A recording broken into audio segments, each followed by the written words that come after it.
So my life is constant BS. There's always some kind of glitch going on. There's always some kind of BS to irritate me. I'm not letting it irritate me. I'm going to let it just happen and let them, expend their energy doing stupid shit like this. It is time to walk and talk. And won't you join me? So, betrayal. It's a given in this world. Sometimes it just happens and you're in the way. Sometimes it's very deliberate, calculated.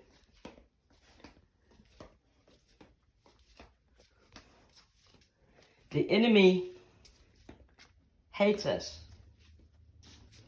He uses anybody he can to hurt us and bring us down. How do you fight that? Without getting mad at people. Without hating.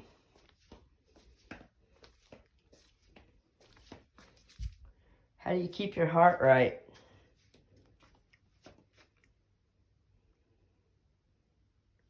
With people you should have been able to trust betray you.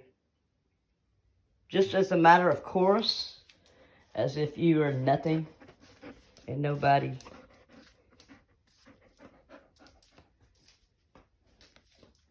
Because that's what you are to them. Nothing and nobody.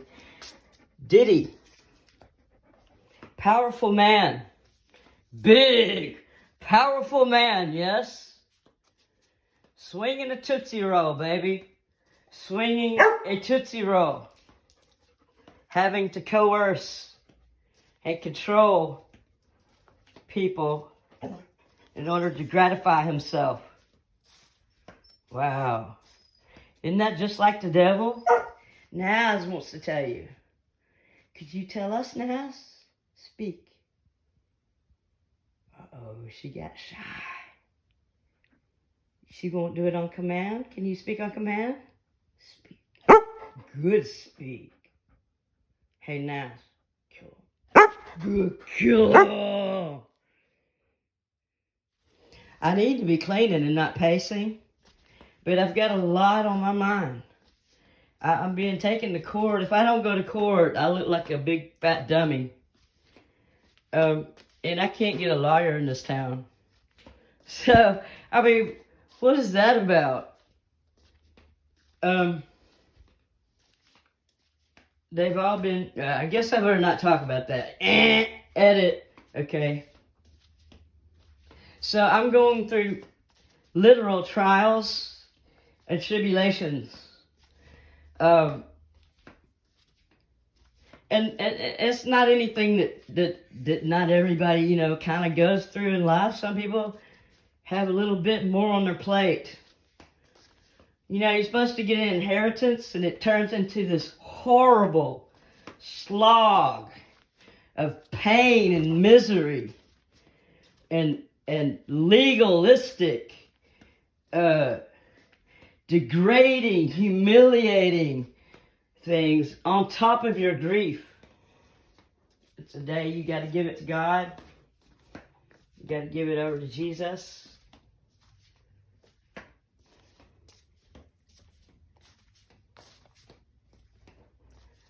Jesus, the name above every other name.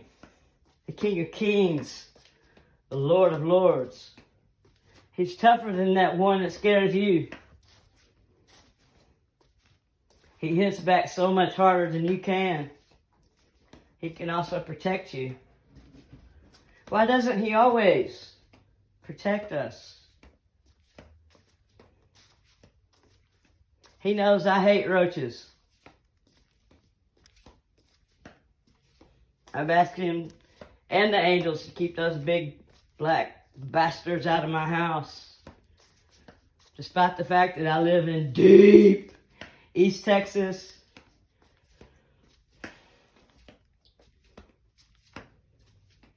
And my neighbor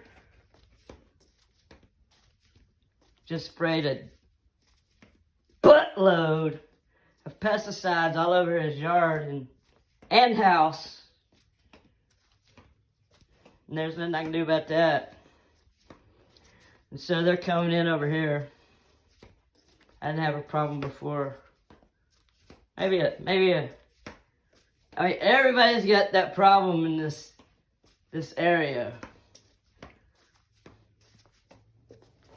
I always feel like it's an evil attack, and it does parallel my life right now, in what I feel is nothing but nastiness, nothing but evil. I get it. I mean, I used to be very, and I can still be. I mean, I can still be very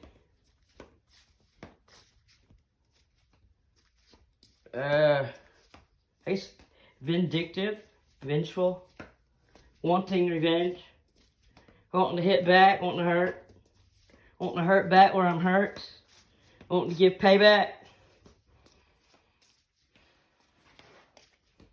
It's a natural human way.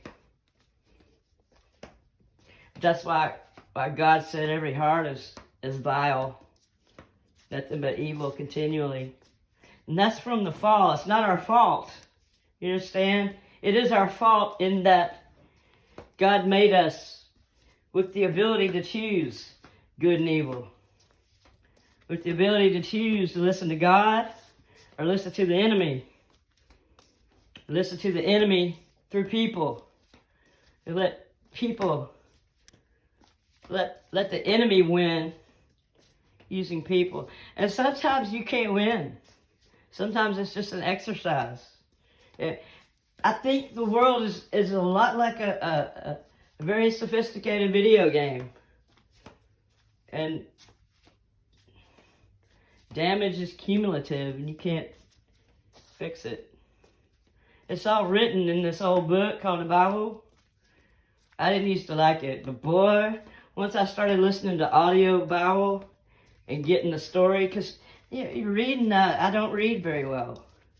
I don't read well. I don't have the attention for it. I start seeing patterns in the words and looking at the different letters, and my mind will wander. I don't know. The language is tough.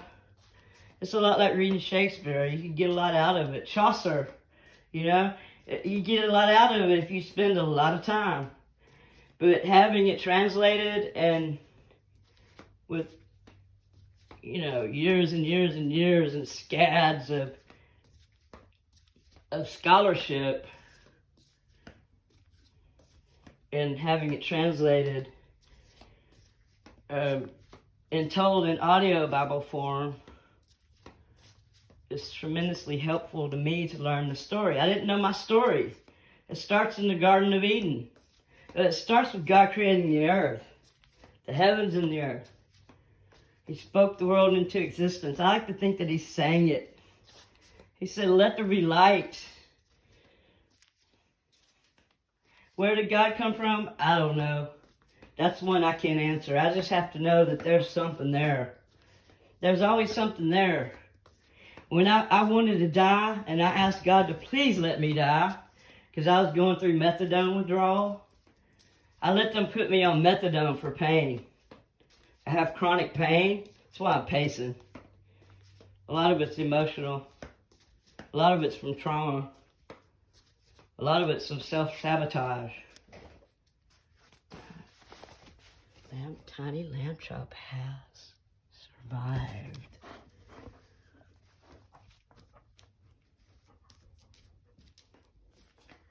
But our story starts in the Garden of Eden. I think there were other people besides Adam and Eve, but they were put in the garden, which was somewhere around Iran, Persia, Middle East.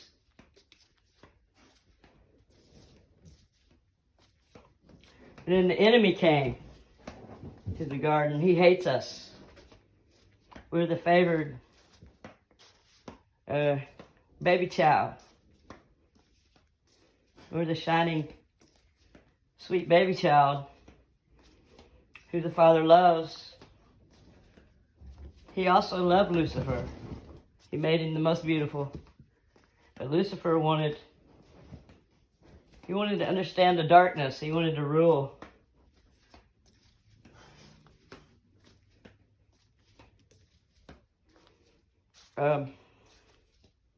Satan was the first narcissist. His sin was pride, thinking he could do better than God. He wanted to do better than God. He wanted to be raised above his raising.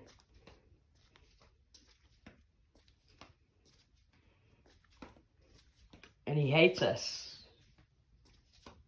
Some say that the biggest trick the devil ever pulled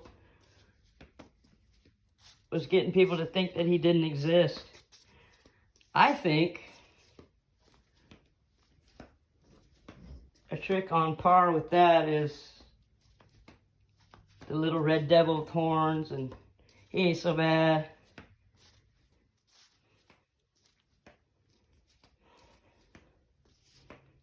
That is simply not true. Know that you are hated. You have an enemy. He works mostly through people. There was a movie, I forgot the name of it, where this demon passed from person to person by touch. And you could tell because the camera went wonky kind of, and the people had a certain prideful look. And a certain Rolling Stones song came on. I can't remember what it was though. Maybe you know. You would think it was sympathy for the devil, but I'm not sure. Oh, I can't remember.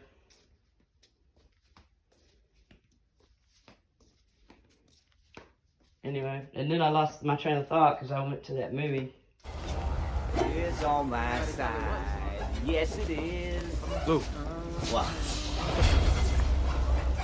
You always saying that you wanna be free, but I'm running back. Pacing, pacing, golden days of pacing.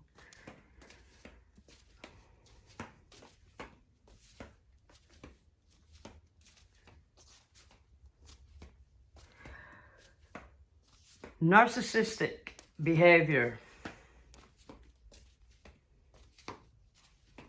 I am not immune. I have narcissistic traits. We all have them. We all have that vileness at heart, that part of us that wants to be above someone else, wants to be seen better than. Even if we hang back a little bit, we still want to be praised.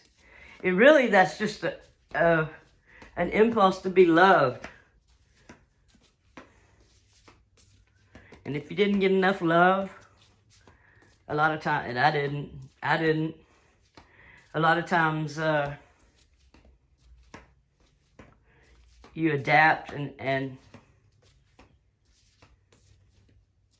malform yourself into a vengeful, prideful, hateful person. And it comes in the guise, when it's really bad, is when it comes in the guise of friendliness. When it comes in the guise of, I'm here to help you. And then they simply sit back and collect data on you. That is what the devil does.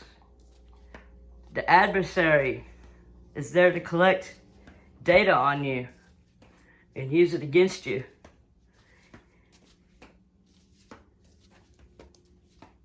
To accuse you of wrongdoing. He's not above lying, telling flat out perverse lies. And if you're not careful, those lies stick to you. how to not get them to stick. In my situation, in life right now, in my trials, literal trials and tribulations, of which I believe everybody is going through, if not this, something similar. We all have our struggles, we all have our crosses to bear. What is the purpose? Number one, it showed me who I can trust. It showed me who's there in my corner, who's there to exploit me, who's there to pat me on the back and then use me. Knowing my wounds, knowing my triggers, because I've been very open, honest, and transparent about it.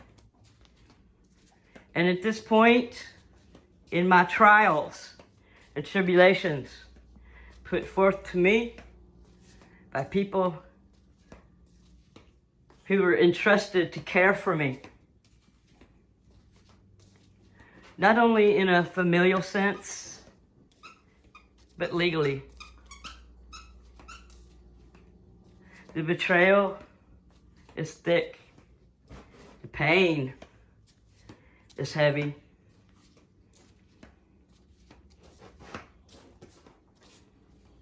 When we go through these kinds of things, it's the very best thing to do is to give it to God. And then take your daily bread. Bear your cross every day and do what you can. If you can't find a lawyer, if everybody just throws up their hands and says, I can't help you, and then they go, I can't help you if you don't try. So, yeah. Somebody told me I can't help you if you don't try. That really, it's really gotten all over me because, yeah, I let them go. I told them, thank you for your help. Because they did help me. But that was not helpful. That was very hurtful. They said it because they nearly died, but they didn't know that I nearly died. And that I came back from hell. I didn't have anybody. Nobody. I had people who were watching me die. But they weren't helping me. I came back from that. And it was very hurtful to be told I wasn't trying. Now, you can only understand so much. God only gives you so much to be able to understand. I don't understand legalese. And I can't get a lawyer. Have I tried? You know, I'm very intimidated, and they know that. They know that this intimidates me, and I don't want to pay for this. I don't pay for this. It's my inheritance. I just want it. I just want what's mine. It's a big, hairy effing deal. And so the big, hairy effing deal is going to go right back up their backside. It's not going to touch me. That is the power of the Lord Jesus Christ.